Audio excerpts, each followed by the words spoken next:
What should we expect from the new world Rockstar's about to drop in GTA 6? To figure that out, in this video, we're going deep into the main mechanics to compare the fundamental differences between the worlds of GTA 5 and the last game released by Rockstar, Red Dead Redemption 2, and analyze which of them we think makes sense to be implemented in GTA 6. Let's start with the most defining feature of how you actually experience the world of Red Dead Redemption 2. The honor system introduced in Red Dead Redemption 2 is one of the clearest gameplay evolutions between these two games, because the actions your character Arthur takes in the world directly shape how that world responds to him. In GTA 5, that system simply doesn't exist. NPCs have no memory. There is no progressive reputation, no accumulated moral consequence. Store prices don't change, regardless of how the player behaves. Hey, what's up? In Red Dead Redemption 2, we have a 16-level reputation bar that ranges from -8 to +8. At -8, you have the worst reputation, Outlaw Legend. At +8, the best, Legend of the West. Arthur starts the game slightly negative, since he's an outlaw. Every action you take throughout the game affects your honor, pushing the bar up or down. It's a continuous system, making it much more organic and immersive. Arthur literally becomes whoever you make him, good or bad. It's basically a hidden RPG system inside an action game. Most players don't even realize how deep it goes. And it's also one of the reasons Red Dead Redemption 2 has such incredible replay value. A Dishonored playthrough changes so much that it almost feels like a different game. Your choices reflect in the world and affect the ending too. If your reputation is more positive, Arthur gets a redemptive finale, melancholic and poetic. If it's more negative, the ending is brutal and abrupt, with little recognition from the people around him. Throughout the game, different actions carry different weight. Saving a hostage or stopping an assault gives you far more honor points than just greeting NPCs in town, though that adds up too. And killing or robbing innocent people drops your honor fast.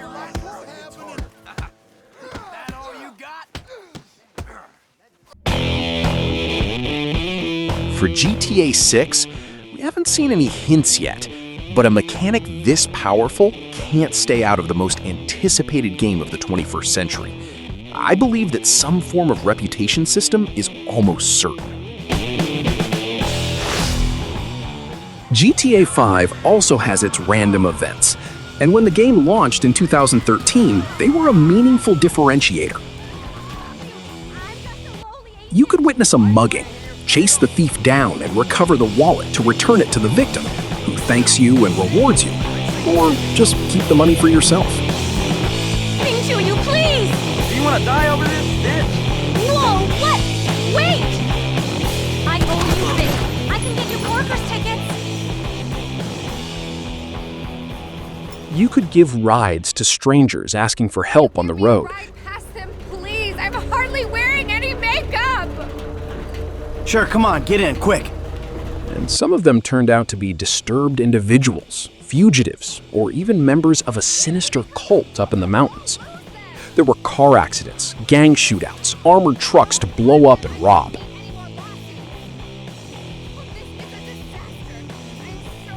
But these events share one very important characteristic. They're one-off moments with no memory. The person whose wallet you returned won't recognize you if you cross paths again on the street. The stranger you gave a ride to simply disappears from the world the moment you drop them off. The game registers the action internally, sometimes to unlock a phone contact or a quick reward, and that's it. And perhaps most limiting, the majority of these events happen only once per save file, with no real variation in outcome. Either you do what the game expects, or you ignore it and move on.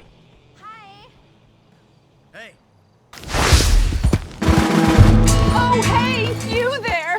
Think you could help a lady out? In Red Dead Redemption 2, there are many kinds of random events you'll stumble into throughout your journey, and how you respond to them, for better or worse, impacts your reputation. Like helping a traveler in danger. Someone bitten by a snake, being attacked by a wolf, or who simply fell off their horse.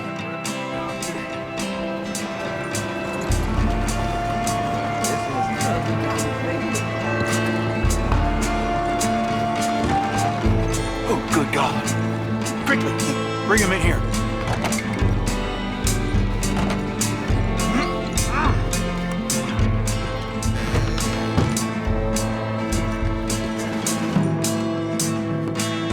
Right here. You sit him down in this chair.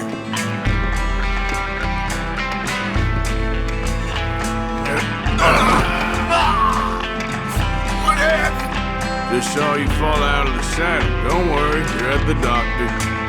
Thanks, friend. I appreciate it. Sure. There's also the matter of my payment. But we'll deal with that later. Some of these events are more recurring. Others are completely unique, like the event with the woman who kills a hotel guest. I'm in a real bind. This feller, he's in a bad way. You gotta help me. Who will do it again if you don't stop her? Hear him. The I hell is swear. this? I gotta clean this room. Can you get rid of him, please? I'll give you all the money I got. That's an example where the outcome depends entirely on how you react. Going back to that earlier example, when you help a traveler bitten by a snake, you might run into him later in a nearby town. He'll remember you, treat you well, and might even cover something for you at a local store. I ain't getting caught up in this, lady. What do you mean? It's too late to back out now. No, you bastard! Come on, free me. I'll make it worth your while. Daytime events are different from nighttime ones. Camp in a remote spot, and you might get robbed by a gang, or stumble into something genuinely strange. There are so many random encounters. A duel with a gunslinger you can join or avoid, someone being attacked in the street, and much more. We could honestly do a whole video just on random events in Red Dead Redemption 2. Let me know in the comments if you'd want to see that.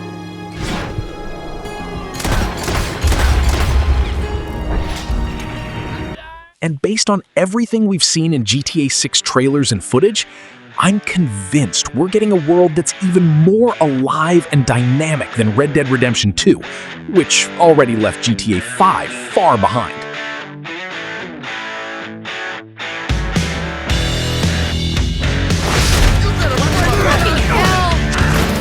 Holy shit! We already did last call, you sons of bitches!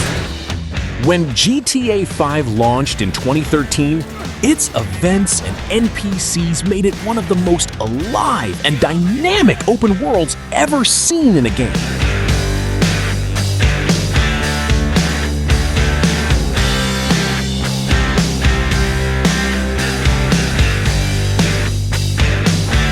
Until Red Dead Redemption 2 came along. In GTA 5, NPCs react randomly and only to immediate actions. You hit someone, they run or fight back. The police are almost automatically alerted the moment any NPC or officer witnesses you committing a crime.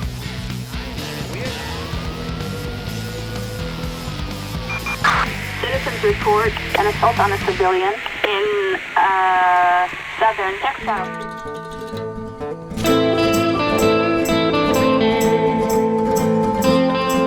In Red Dead Redemption 2, when an NPC catches you doing something illegal, they might run to warn the sheriff, but you can stop them. Once you catch up, you've got options. Threaten them, bribe them, or as a last resort, eliminate the witness. But if another NPC sees you doing that, the whole cycle starts over with a new witness. Goddamn fool.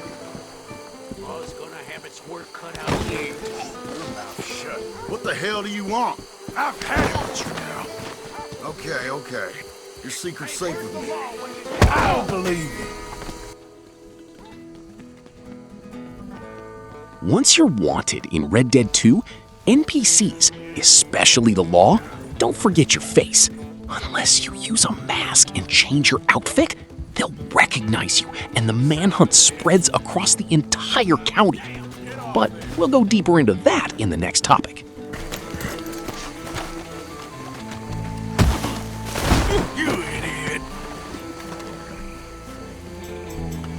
Keep your mouth shut. You're riling the wrong man!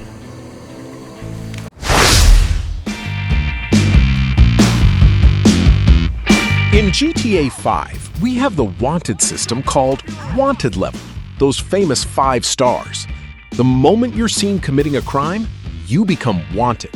Doesn't matter if you're in the city, the desert, or an isolated highway, the response is basically the same and immediate. But each additional star escalates the difficulty. Each star brings a different level of response. If you're a minor threat who just got into a street fight, you get 1 star, the minimum response. Any nearby patrol will chase you and try to make an arrest. Easy to lose, usually just a matter of turning a few corners. Keep committing crimes with 1 star, and you'll quickly earn 2 stars. Police get more aggressive and start shooting to kill. During chases, cars actively try to ram you. Pursuits become more coordinated. Officers can wait on the side of the road to ambush you or blend into traffic with their lights off. If you keep fighting the police or kill an officer, and you're up to 3 stars, they shoot to kill. If a helicopter spots you, it repositions all ground units around you. Officers show tactical awareness, moving for better lines of fire. The best way out is to break line of sight and stay hidden until things cool down.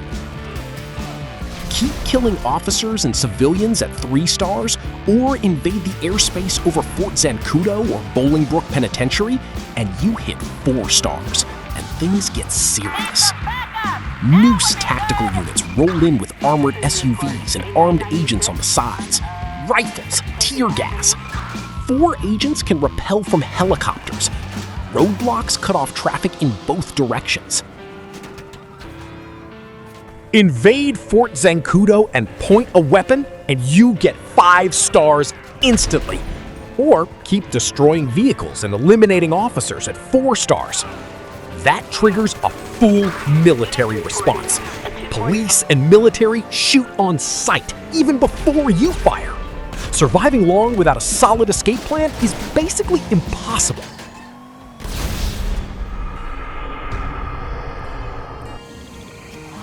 Name me what you got, mister, and you won't get hurt.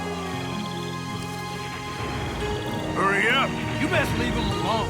In Red Dead Redemption 2, the system works very differently and much more sophisticatedly.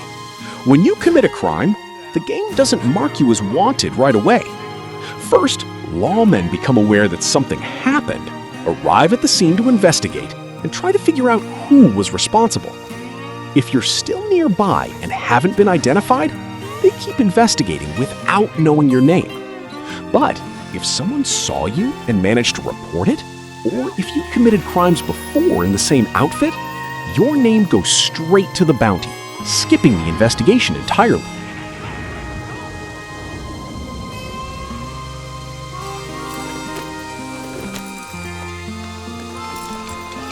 I'll come back for you. I promise.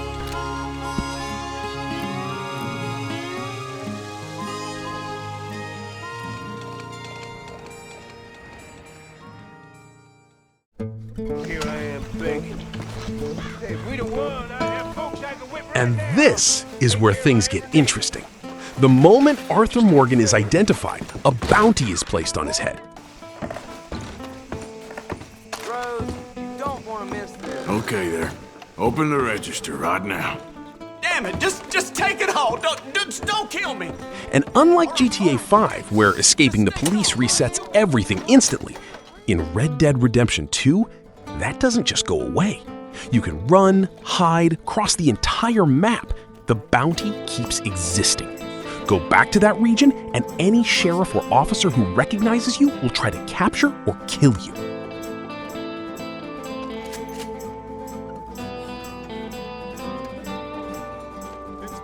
Once the bounty hits $150, bounty hunter groups start tracking you across the map, showing up without warning every 10 to 40 minutes in real time. The higher the price on your head, the bigger and more dangerous those groups get. At the highest levels, you're dealing with 12 men and 4 dogs hunting you down, and the bounty can go up to $1,500 per state.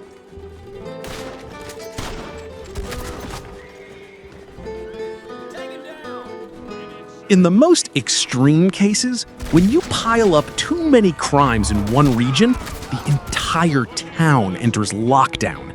You'll see a red border appear on the map, all stores close, and officers shoot you on sight the moment they recognize you.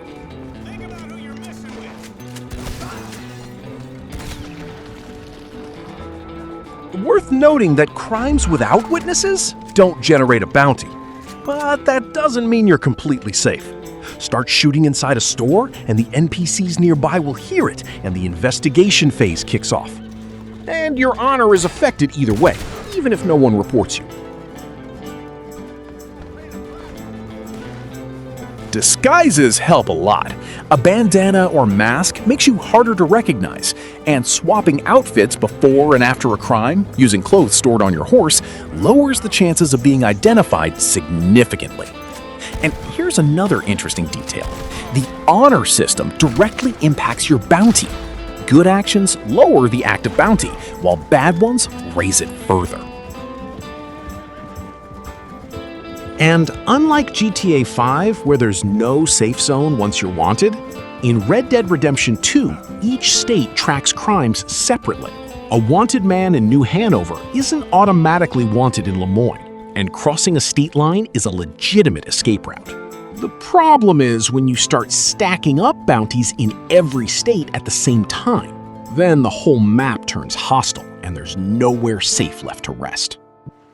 To clear a bounty in Red Dead Redemption 2 single player, your options come down to 2. Pay it off at any post office, works for any state from anywhere on the map, or turn yourself in, which only really works for minor crimes and low bounties. Unlike GTA 5, where escaping the cops fixes everything for free in seconds, in Red Dead Redemption 2, you always pay out of your own pocket for what you did.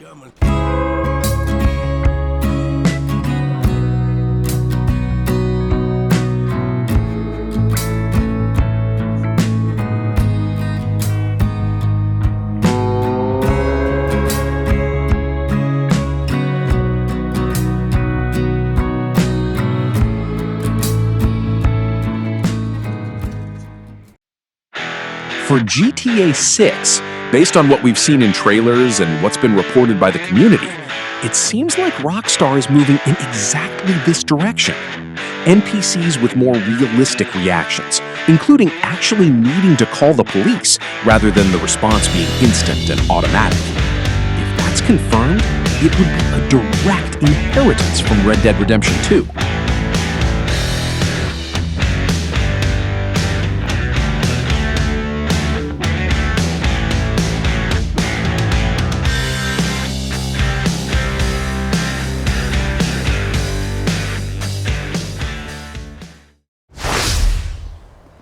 In GTA 5, meaningful social interaction with NPCs is practically non-existent.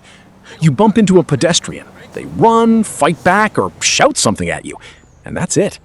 There's no real dialogue system, no memory of past interactions, no lasting social consequence.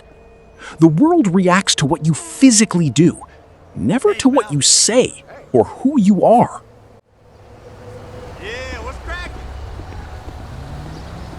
Hey, take care of yourself. Hey. In Red Dead Redemption 2, that changes completely. Rockstar built a social interaction system where Arthur can, at any moment, approach almost any NPC and choose between 2 approaches. Greet, friendly and open, or antagonize, provocative and intimidating.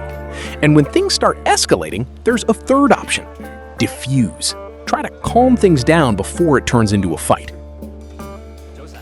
Red Dead Redemption 2 has over 1,000 NPCs with their own personalities, moods, and memory, and over 1,000 voice actors to bring them to life.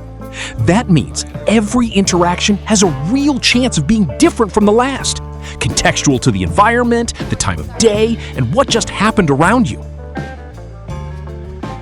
But what makes this really special isn't the mechanic itself. It's how contextual and alive it feels. Walk into a saloon where you've caused trouble before, and the bartender might warn you not to start anything. Run into someone you helped during a random encounter days ago, and they recognize you, treating you with genuine gratitude. The world doesn't forget who you are. Fellas, 先生，早晨。Hello, sir. morning, mister. You can do better than that, mister. Low. Don't you ever stop talking? You folks around here actually do any work? Hey, let's not be stupid. Make it tough. What is the meaning of this? 不关我的事啊。 Arthur's dialogue also shifts depending on your honor. A high honor Arthur greets people politely, comments on situations with empathy, makes lighthearted jokes. A low honor Arthur uses the same system to intimidate, make aggressive remarks, or simply make people uncomfortable with his presence. Two completely different personalities, emerging naturally from how you've been playing, with no cutscene, no menu choice. For GTA 6, I believe we'll see a direct evolution of this. We already know NPCs will have far more complex behaviors, and the world will react more organically to the player's actions.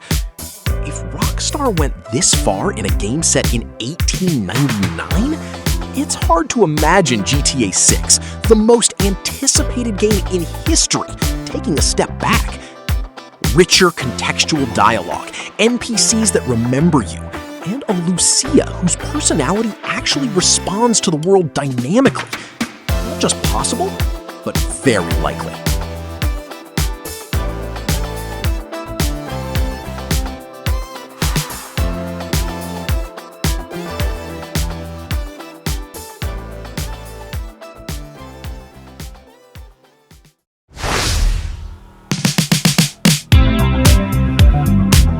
In GTA 5, the world is essentially static. Cities exist, NPCs move around, but nothing really changes over time.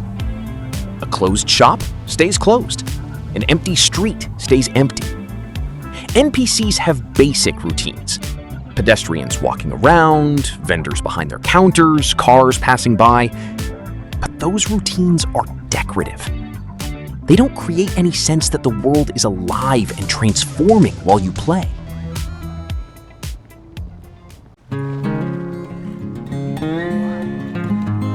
In Red Dead Redemption 2, the world breathes and evolves.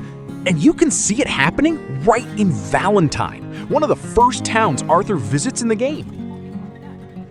From Chapter 2 onwards, if you pay attention, there are buildings under construction right in the middle of town. Scaffolding, wooden frames, workers going about their day. One of them is what will eventually become the Valentine Restaurant. Signs already up advertising hearty soup, pork and beans, coffee and beer, but the walls aren't finished yet. Right next to it, a boarding house also taking shape, brick by brick. Nobody tells you this is happening. There's no mission marker, no notification. The construction is just there, as part of the world going about its business. Come back in later chapters, and the work has progressed. By the epilogue, both buildings are complete and open, part of a Valentine that has quietly grown into a more established town, while the story of Arthur Morgan was unfolding around it. And it extends to individual NPCs too. Shopkeepers have schedules. They open in the morning and close at night. Farmers work the fields during the day and head in at dusk. Hunters go out early and return with their catch. Drunks show up at saloons after dark. The doctor is at his office during business hours. Simple routines, but ones that build the feeling that this world exists independently of you. that it wasn't built just for you to play in. I'm sorry to hear that. Morning, mister. Good morning. Hey, watch it. I hate the sound of that.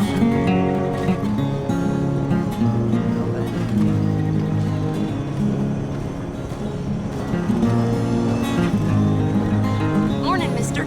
Partner? Morning. For GTA 6, everything we've seen in the trailers points to a far more dynamic world than GTA 5. NPCs with more complex behaviors, a city that feels like it pulses with a life of its own. If Rockstar pulled this off in a Western set in 1899, it's hard to imagine they won't take that concept of a living, evolving world into Miami in 2025. Probably in ways we can't even anticipate yet.